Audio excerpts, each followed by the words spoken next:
സുപ്രഭാതം എന്ന പ്രതിദിന പരിപാടിയിലേക്ക് എല്ലാ മാന്യ ശ്രോതാക്കൾക്കും സ്വാഗതം.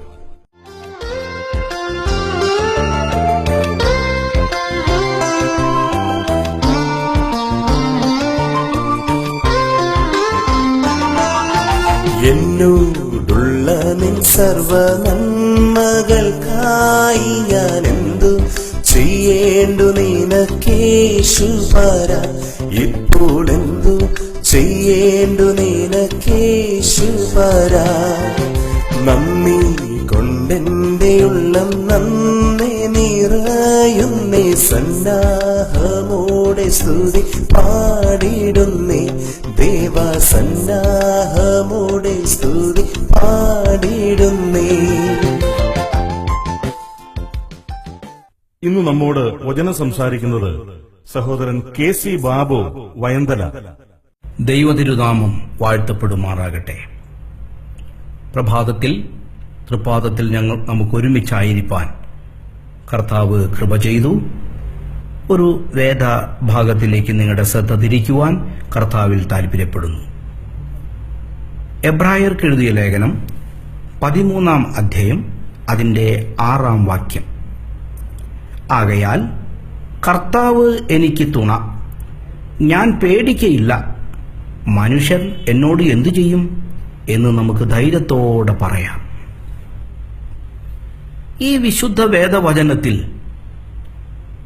നമുക്ക് ധൈര്യത്തോടെ പറയാം എന്നൊരു ശബ്ദം നമ്മൾ മുഴങ്ങി കേൾക്കുന്നു.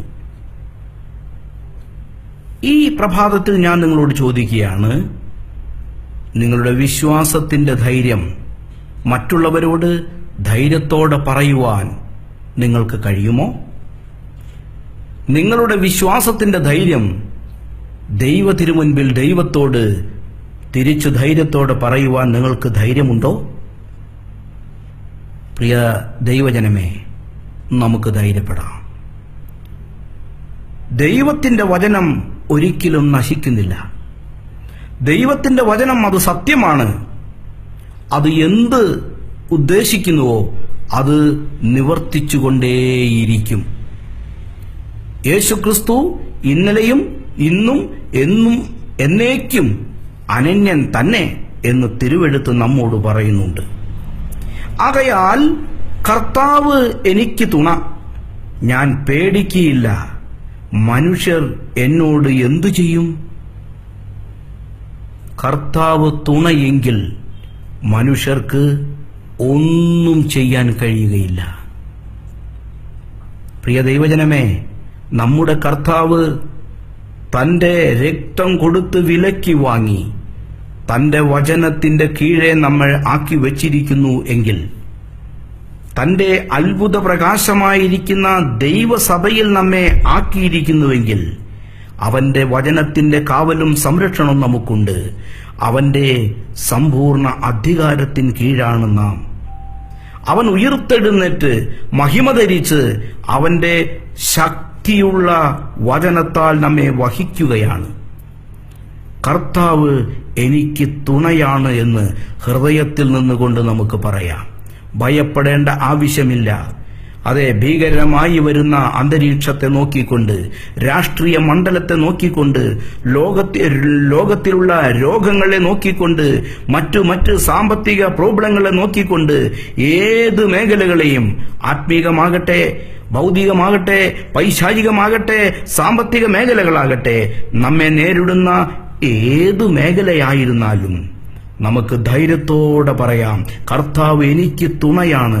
ഒരു തുണ അവൻ എപ്പോഴും എനിക്കായിട്ടുണ്ട്, ഞാൻ പേടിക്കുകയില്ല എന്ന് നമുക്ക് ധൈര്യത്തോടെ പറയാം, ധൈര്യത്തോടെ ഏറ്റുപറയാം. ഇന്ന് പ്രഭാതത്തിൽ നമ്മുടെ വിശ്വാസത്തിന്റെ ധൈര്യം നമുക്കൊന്ന് എടുത്തു കാണിക്കാം. നമ്മുടെ വിശ്വാസത്തിന്റെ മഹിമ, നമ്മുടെ വിശ്വാസത്തിന്റെ ശ്രേഷ്ഠത വെട്ടിത്തിളങ്ങുന്ന നീറോ ചക്രവർത്തിയുടെ വാളിന്റെ മുൻപിൽ പോലും ഈ വിശ്വാസം പതറിയിട്ടില്ല. ലോകത്തെ എത്ര വലിയ നേതാക്കളായാലും സമ്രാട്ടുകളായാലും അവരുടെ മുൻപിൽ നൂറ്റാണ്ടുകളായിട്ട് ദൈവത്തിന്റെ വചനത്തിൽ വിശ്വസിക്കുന്ന വിശ്വാസം താഴെ വീഴുവാനിടയായിട്ടില്ല. അത് മറിഞ്ഞു പോകുവാൻ ഇടയായിട്ടില്ല. അത് തിരിഞ്ഞു നിൽക്കുവാൻ ഇടയായിട്ടില്ല.